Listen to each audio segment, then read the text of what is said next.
guys have a large seafood department. Does that give you aquaculture experience?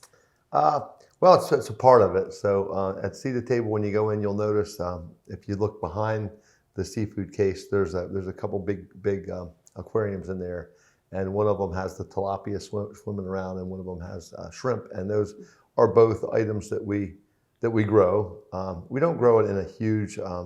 It's not. It's. Some people would think it's big. We have 8 25,000-gallon pools that are, the 25,000 gallon was probably would be considerable to a really huge swimming pool, and they're at a location, a field trip farm that we created really just for kids and education.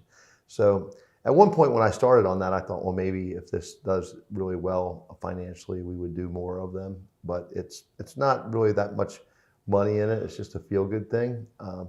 And we have there's a 10-acre piece of land that we have that is just for education purposes. And in that, we wanted to show real aquaculture. So to do that, we had to have the fish and the tilapia. And we grow, the shrimp are probably a little bit more profitable than the tilapia. But if I had to pay my bills off of it, it'd be tough.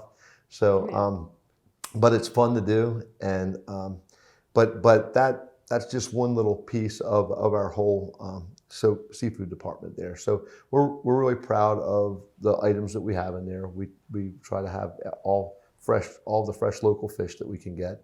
Unfortunately, the sad truth is that it can't be all fresh local fish all the time.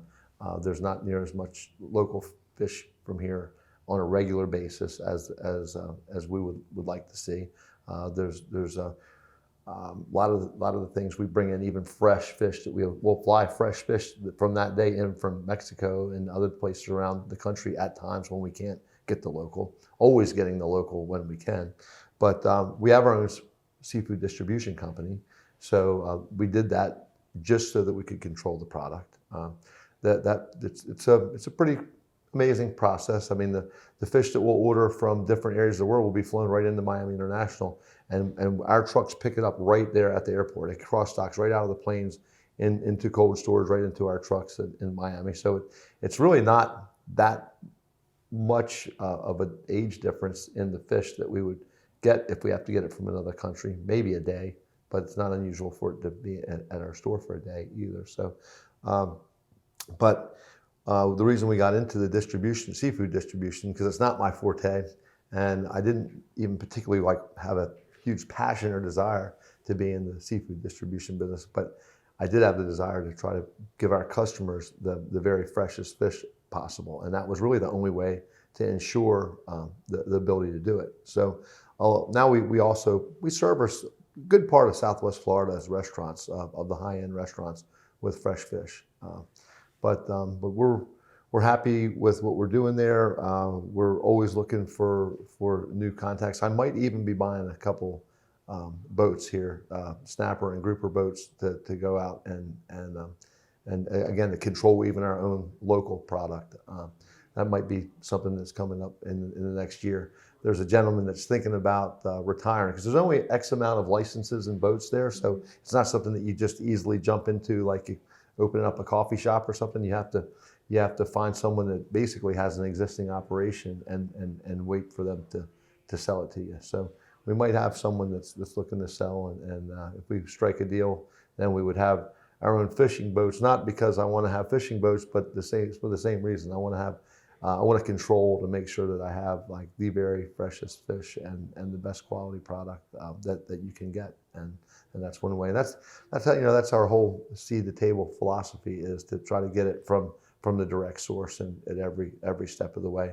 It's also one of the reasons why, when during the pandemic times, when there was shortages everywhere, you see the grocery stores that are they're out of this and they're out of that, and the meat department doesn't have anything. Well, See the Table was stocked for bear all the way through it. We never were out of anything, because we have direct sources. We have long-time relationships with people. A lot of the people that I was even started out buying from, when I was honestly, my net worth was probably $100, and I was going up to Tampa every night and buying from these people.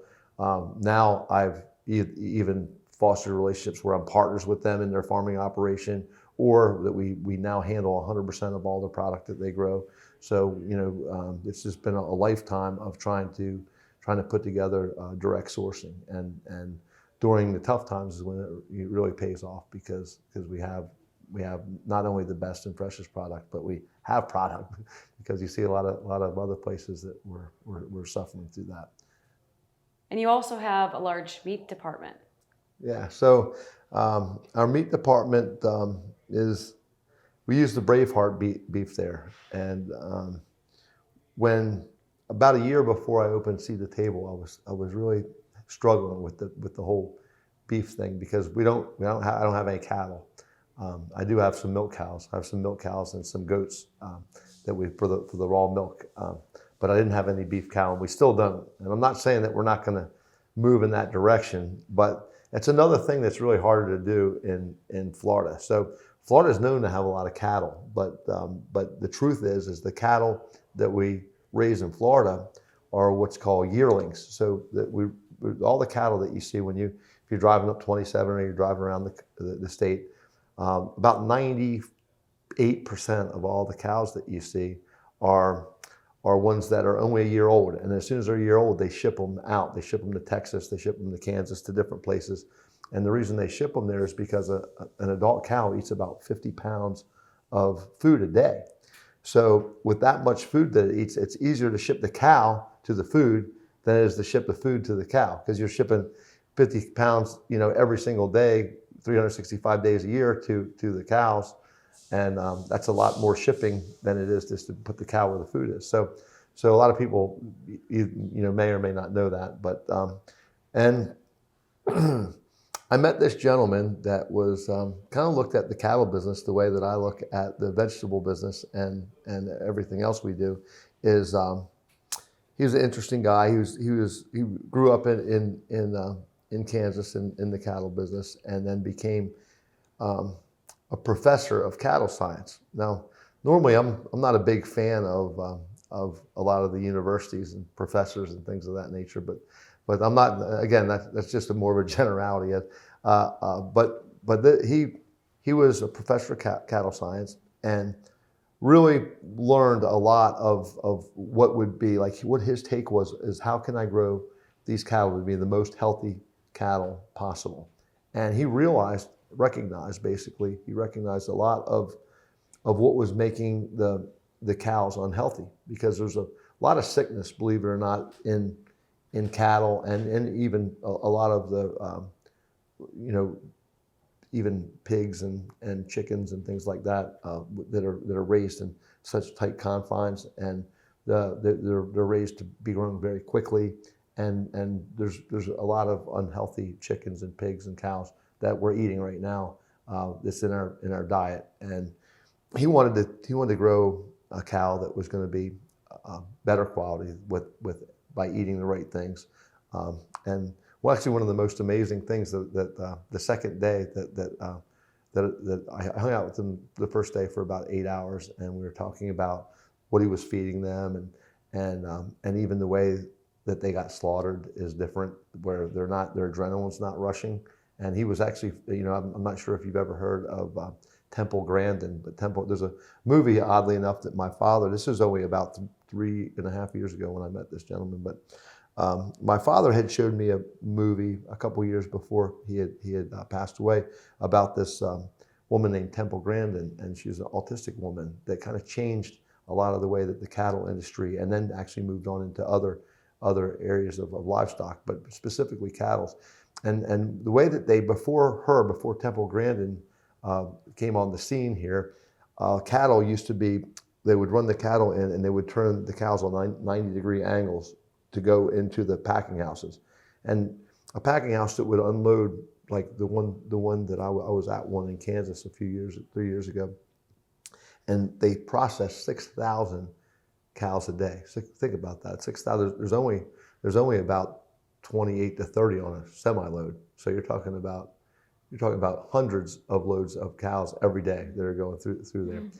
And the way that they used to do it would be the logical thing. If someone's saying how we're going to get the cows in there, I would just you think like people, right? You run down here, you take a right, go up into the, well, what it was stressing the cows out, and then they would have a lot of adrenaline, and then when they would get, it's kind of nasty, but they put like a it's an air chisel kind of thing, just goes right through and kills them immediately.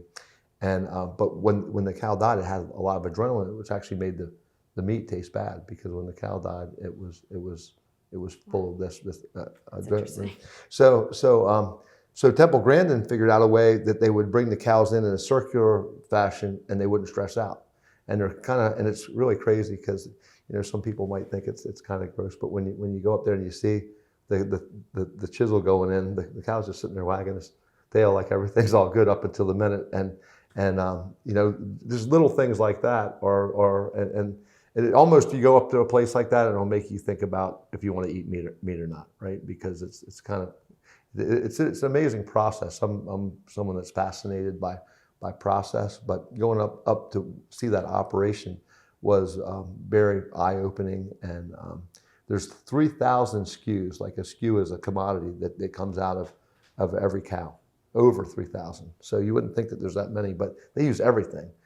They gather the blood, they gather every single bit of it. Whether it's the hide for leather, whether it's they use the toes for dogs toys, and they say everything gets used except for the moo, right? They use everything, but he would feed these cows this amazing diet, and then he even would give them prebiotic fiber, which everybody knows probiotics, but he'd give them prebiotic fiber. And it's the only supplement that I take. I don't take any supplements except for prebiotic fiber. And prebiotic fiber actually makes your own gut health. It basically takes your own gut biome and makes it replicate. So instead of taking a probiotic, which you're taking it from something else, not yourself, and putting it into your stomach, you're actually increasing your own gut biome, which is much, much better for you. And it's a better play. But he was even knew ahead of that to do it for the cows, because the cows' gut biome was being disturbed because they're eating feed and grass that had Roundup on it.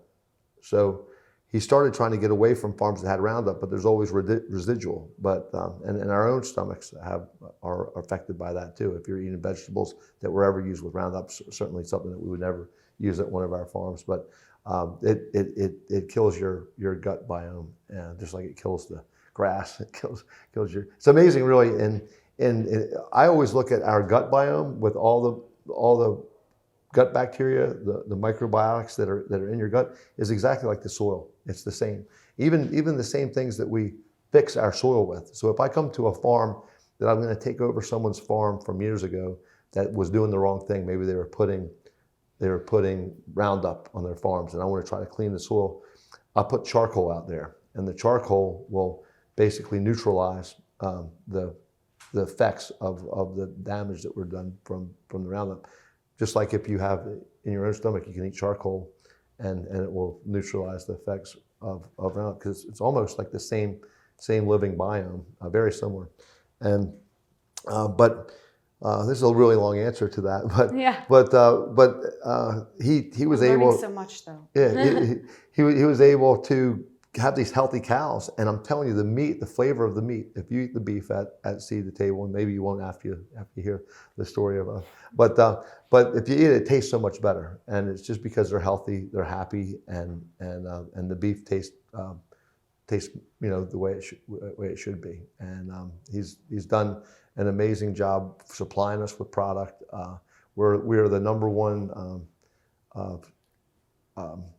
customer for his product in the whole United States, and we weren't even buying anything from him when I met him 3 years ago. So it's been a really great relationship and partnership. He was down to Seed to Table last week, and he's just blown away by how much volume we're doing. There's days at Seed to Table that we sell 400 or 500 steaks in a night there, and that's busier. That's more than the average, even high-end steakhouse don't sell that many steaks. And it's because of the quality. It's because of people can taste the difference. I think people feel the difference after they eat it. Maybe they don't feel as bad. I was talking to a woman this morning when I was going through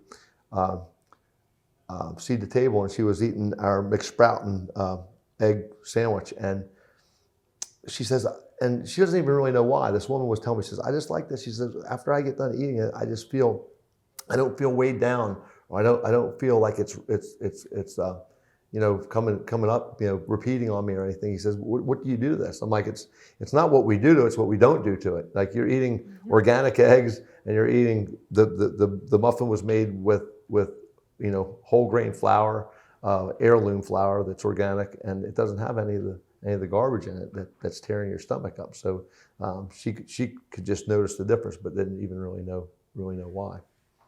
Happy cow, happy me.